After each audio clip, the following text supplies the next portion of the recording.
ಇದೆ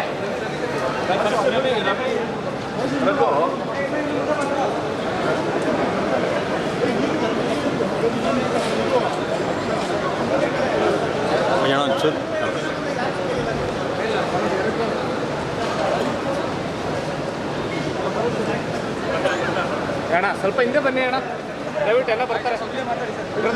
ಬಾ ಹಿಂದೆ ಬಾ.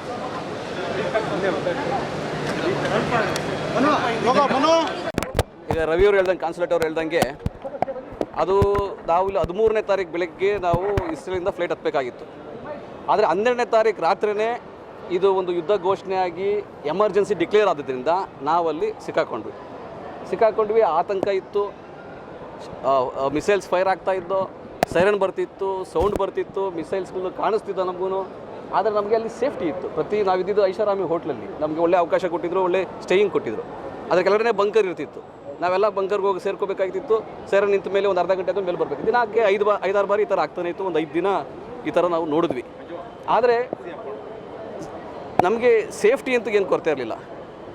ಮಾನ್ಯ ಮುಖ್ಯಮಂತ್ರಿಗಳು ಖುದ್ದಾಗಿ ಫೋನ್ ಮಾಡಿದ್ರು, ಏನು ಸಹಾಯ ಬೇಕಿದ್ರು ಕೇಳಿ ಅಂತ ಹೇಳಿದ್ರು.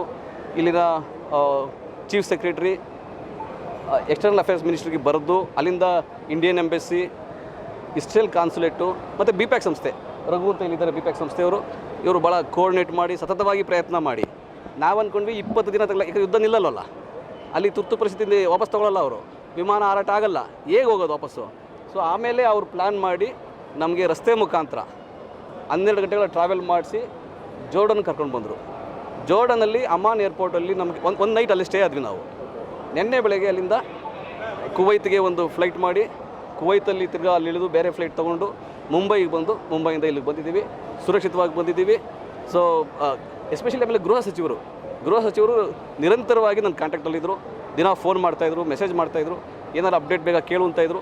ಆಮೇಲೆ ಮುಖ್ಯಮಂತ್ರಿಗಳ ಸಚಿವಾಲಯ, ಕಾವೇರಿ ಮೇಡಮ್ಮು, ಪ್ರಭಾಕರ್ ಅವರು, ವೆಂಕಟೇಶ್ ಅಯ್ಯನವರು ಕಾರ್ಯದರ್ಶಿಗಳು, ಇವರು ನಿರಂತರವಾಗಿ ಎವ್ರಿ ಡೇ ಕಾಂಟ್ಯಾಕ್ಟ್ ಮಾಡೋರು, ಬೆಳಗ್ಗೆ ಎದ್ದು ಫೋನ್ ಮಾಡೋರು, ಏನು ಅಗತ್ಯ ಇದೆಯಾ ಅಂತ. ಯಾವುದೇ ಅಗತ್ಯವನ್ನು ಇಸ್ರೇಲಿ ಕಾನ್ಸುಲೇಟು, ಇಸ್ರೇಲಿ ಗೌರ್ಮೆಂಟು ತಮ್ಮದೇ ಹೊಣೆಗಾರಿಕೆಯಿಂದ ತೊಗೊಂಡು ಅವರೇ ಪೂರೈಸಿದರು. ನಮ್ಮದು ಅಕಾಮಡೇಷನ್ನು, ಟ್ರಾವೆಲ್ಲು ಪ್ರತಿಯೊಂದು ಅವರು ನಿಭಾಯಿಸಿಕೊಟ್ರು. ಸೊ ಹಾಗಾಗಿ ಇಸ್ರೇಲಿ ಗೌರ್ಮೆಂಟ್ಗೆ ಧನ್ಯವಾದ ಹೇಳಬೇಕು, ಮುಖ್ಯಮಂತ್ರಿಗಳಿಗೆ ಎಸ್ಪೆಷಲಿ ಮತ್ತು ಗೃಹ ಸಚಿವರಿಗೆ ಧನ್ಯವಾದ ಹೇಳಬೇಕು. ಈ ಸಮಯದಲ್ಲಿ ನಾವೆಲ್ಲ 18 ಜನ ನೋಡಿ, ವಿವಿಧ ಪಕ್ಷ ನೋಡಿ, ಡಾಕ್ಟರ್ ಸಂದೀಪ್ BJPಯವರು, ಯುವ ಮೋರ್ಚಾ ರಾಜ್ಯಾಧ್ಯಕ್ಷರಾಗಿದ್ದರು. ನಮ್ಮಲ್ಲಿ ಆಮ್ ಆದ್ಮಿ ಪಾರ್ಟಿಯವರು, NGO ಅವರು, ಆಟೋ ಯೂನಿಯನ್ ಅಧ್ಯಕ್ಷರು ಸಂಪತ್ತನವರು, ex corporator, BJP ex corporator Sampath Kumar, ನಮ್ಮ Sudhindra, Mahalakshmi layout block president, ಎಲ್ಲ ಪಕ್ಷದವರು, ಆಮ್ ಆದ್ಮಿ ಪಾರ್ಟಿಯವರು ಕೂಡ ಇದ್ದರು ನಮ್ಮಲ್ಲಿ.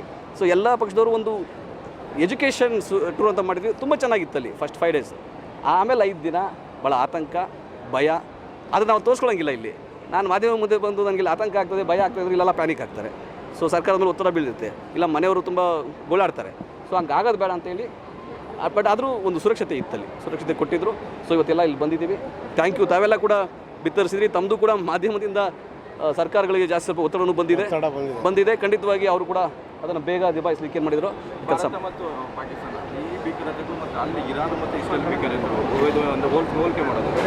ನೋಡಿ, ಭಾರತ ಪಾಕಿಸ್ತಾನ ಜಿಯೋಗ್ರಫಿಕಲಿ ಬಾರ್ಡ್ರಲ್ಲಿದ್ದೀವಿ, ಭೀಕರದಲ್ಲಿ ಬಾರ್ಡ್ರಲ್ಲಿದ್ದೀವಿ.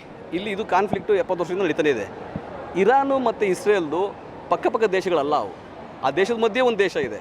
ಆದಾಗ್ಯೂ ಕೂಡ ಇಸ್ರೇಲ್ಗಳ ಪ್ರಕಾರ ಅವರ ಎಕ್ಸಿಸ್ಟೆನ್ಸ್ಗೆ ತೊಂದರೆ ಇದೆ ಅಂತ. ಬಟ್ ಇರಾನು ಇಲ್ಲ ನಮ್ಮನ್ನು ಅಮೇರಿಕಾ ಗುರಿ ಮಾಡ್ತಾ ಇದೆ ಅಂತ. ಸೊ ಆ ರೀತಿಯಾಗಿ ಅಲ್ಲಿ ಕಾನ್ಫ್ಲಿಕ್ಟ್ ಇದೆ. ಅದು ಕಾಂಪ್ಲೆಕ್ಸ್ ಇದೆ, ಸಂಕೀರ್ಣತೆಯಿಂದ ಕೂಡಿದೆ. ಆದಾಗ್ಯೂ ಕೂಡ ಯುದ್ಧ ಯಾರಿಗೂ ಒಳ್ಳೆಯದಲ್ಲ. ಇವತ್ತಾಗ್ತಾ ಇರೋದು 2 ದೇಶಗಳು ಸಾವು ನೋವಾಗ್ತಾ ಇದೆ. ಆಮೇಲೆ ಟ್ರಂಪ್ ಹೇಳೋ ಪ್ರಕಾರ, ಇಸ್ರೇಲ್ ಗೌರ್ಮೆಂಟ್ ಹೇಳೋ ಪ್ರಕಾರ ಯುದ್ಧ ಇನ್ನೂ ತೀವ್ರತೆ ತಗೊತದೆ, ಇನ್ನೂ ಬಹಳ ದಿನಗಳು ನಡೀತದೆ, ಅಲ್ಲಿ ಸರೆಂಡರ್ ಆಗುವಂತ ಕೂಡ ಹೇಳಿದ್ದಾರೆ ಇಸ್ರೇಲಿ ಅಧ್ಯಕ್ಷನಿಗೆ. ಸೊ ಅದು ಏನಾಗುತ್ತೆ ಅಂತ ಗೊತ್ತಿಲ್ಲ. ಬಟ್ ಆದರೆ ಭೀಕರತೆ ಜಾಸ್ತಿ ಆಗಿದೆ. 2-3 ದಿವಸದಿಂದ ಭೀಕರತೆ 2 ದೇಶಕ್ಕೂ ನಷ್ಟ ಆಗ್ತಾ ಇದೆ. ಜನಸಾಮಾನ್ಯರು ಸಾಯ್ತಾ ಇದ್ದಾರೆ. ಸೊ ಇದು ನಿಲ್ಲೋದು ಉತ್ತಮ. ಅದ್ರ ಬಗ್ಗೆ ನಾವು ಹೇಳೋಕ್ಕೆ ಸಾಧ್ಯ ಆಗಲ್ಲ. ಇಲ್ಲ, ಭಾರತೀಯರಲ್ಲಿ ತುಂಬ ಜನ ಇದ್ದಾರೆ. ಒಂದು 3,000 ಜನ ನಾವಿದ್ದು ಸಿಟಿನಲ್ಲೇ 3,000 ಜನ ಇದ್ದಾರೆ. ಆದರೆ ಅವ್ರು ಯಾರು ವಾಪಸ್ ಬರೋದಾರಲ್ಲ, ಸಿಟಿಜನ್ ಅಲ್ಲೇ ಸಿಟಿಜನ್ ಆಗಿದ್ದಾರೆ, ಅಲ್ಲೇ ಕೆಲಸ ಮಾಡ್ತಾರೆ, ಅಲ್ಲಿ ಇಂಜಿನಿಯರ್ಗಳಾಗಿದ್ದಾರೆ, ಸ್ಟೂಡೆಂಟ್ಸ್ಗಳಾಗಿದ್ದಾರೆ, ಕೆಲಸ ಮಾಡ್ತಿದ್ದಾರೆ.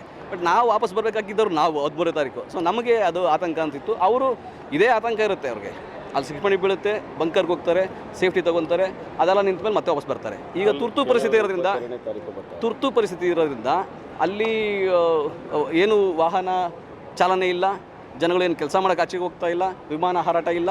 ಸೊ ಹಾಗಾಗಿ ತುರ್ತು ಪರಿಸ್ಥಿತಿ ಘೋಷಣೆ ಆಗಿರೋದ್ರಿಂದ ಅವರೆಲ್ಲ ಮನೆಯೊಳಗೆ ಬಂಕರ್ ಒಳಗೆ ಸೇಫ್ ಆಗಿರ್ತಾರೆ.